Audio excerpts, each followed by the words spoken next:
All people are born with potential. Some even have the talent or intellect to be very successful. But all these dreams and promises can be lost if these young people are not given a chance to get education. My father was an engineer who owned a mechanical shop. When his business was still doing good, was when I started dreaming of becoming a doctor. My parents said we could afford to send you to medical school. Then came the time when he couldn't afford the rent in the booming area of Buendia in Makati. It became the compelling reason for my father to move his shop to a less progressive neighborhood, also in Makati. It was then when our finances started to suffer. We were also down because we saw our father down as well, thinking, was there still hope for me to study, much less finish medical school? Andrea Joy Sabandal has a similar story. Andrea's father, even though sickly, made dozens of instant coffee daily.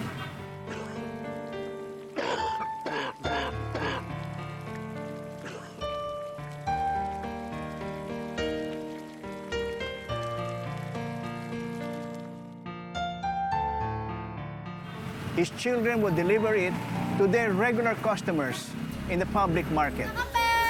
Bili na po! Mura lang po! Kape po! Mainit na kape! Bili na po kayo! Kape po ba? Oo. Ito po. Salamat. Ang sipag niyo naman talaga. Siyempre ate, kailangan po. Ito na yung bayad. Salamat po ate. Salamat po. Thank you po.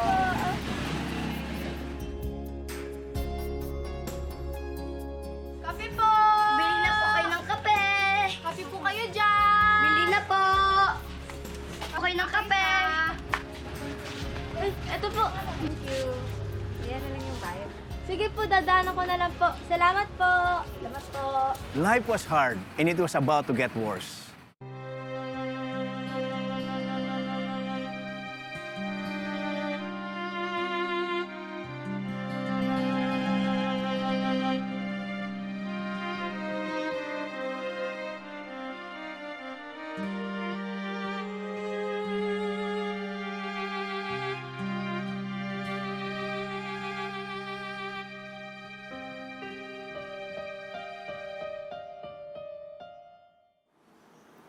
Noong 2010, ito po yung panahon na nagkasakit yung papa ko.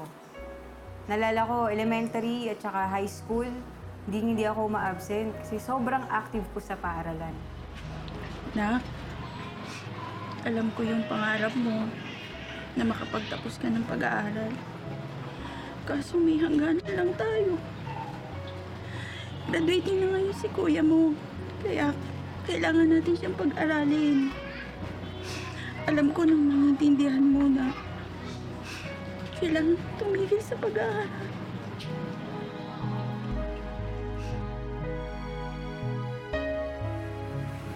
I'm also reminded of the story of George Berba. He said he had to forfeit his childhood of play and fun. Instead, he had to flex limbs and do back-breaking work to help his mother. Yung sariwa! Pili po! Po kayo dyan! Lumpiang sariwa po! Pili po kayo! George worked as hard in life as he did in school. Kahit pagod o antok, hindi ako pwedeng tumigil sa pag-aaral. Hindi ko nga alam kung paano ko kinaya eh. Pero naging salutatorian ako ng elementarya at valedictorian naman ng high school.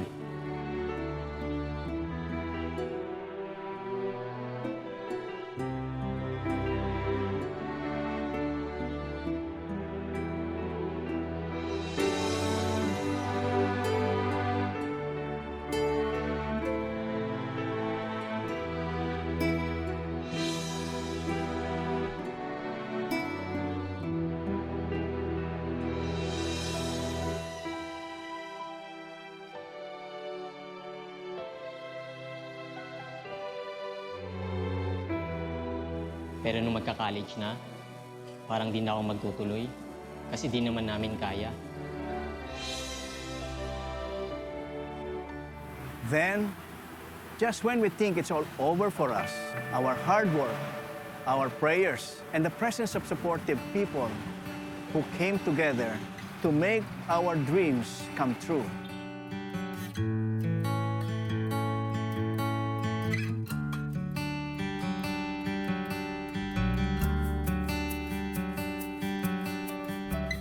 Like George, I studied hard and prayed hard.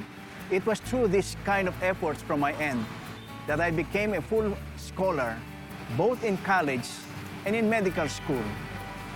It made my parents very proud, but they continued to work very, very hard.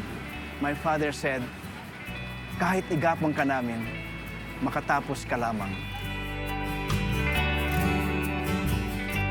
I only had 2 uniforms, and they were white. Every night, my mother would wash them, and seeing to it that they would be pressed in time for my school. It was also the time when I couldn't even afford to buy shoe polish to clean my shoes, and I ended up shining my shoes with floor wax. And there was even a time when I could not afford to buy a pair of shoes. Ultimately, all the hard work, prayers, and the presence of loving support paid off. I graduated at the top of my class in medical school. And then when I took my medical boards, I was so ecstatic because I came out in one of the top 10 slots.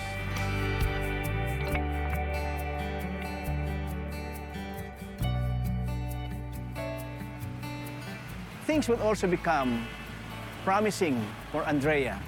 She became a qualified ANCOP scholar.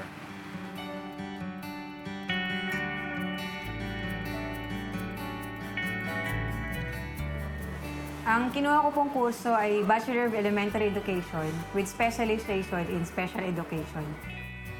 Habang ako po ay nasa kolehiyo, active din po akong nagsiserve sa Youth for Christ. Isa po akong Sector Youth Head ng Community Base ng West C.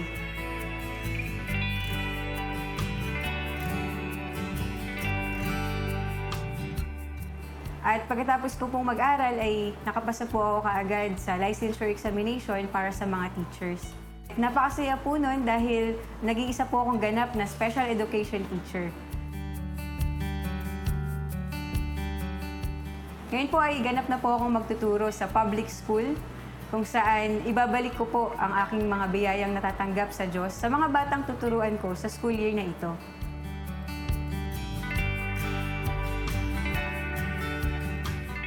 At habang ako ay nagtuturo, sinisikap ko rin pong makatapos sa aking master's degree na kinukuha ko po sa University of the Philippines, Diliman.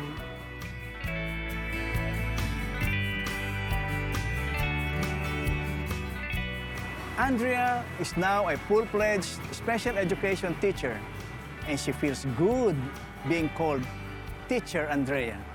As for George, Ang ANCOP scholarship ay nakatulong sa pagbabago ng buhay ko. Hindi lang po edukasyon ang binigay nila sa akin, kundi pamilya din. Parang mga naging kapatid ko na nga yung mga co-scholars ko. Tapos yung mga titos and titas na coordinator namin sa ANCOP, parang mga naging pangalawang magulang ko na din. Sa tulong nila at ang Diyos, gumraduate akong cum laude sa accountancy. Ngayon po, isa na akong ganap na CPA.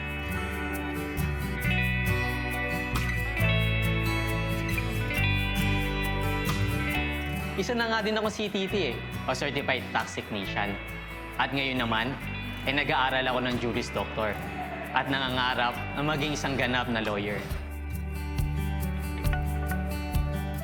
Kasama ng aking mga mahal sa buhay, nagtayo kami ng consultancy, ang BBG o Berba Valencia Guerrero Consulting Services. Yung B doon, ako yung Berba. Ako yung dating batang nagtitinda sa tapat ng eskwela, na ngayon ay may narating na sa buhay. May narating na po yung mga pagmamahal at pagsuporta na binigay niyo sa akin.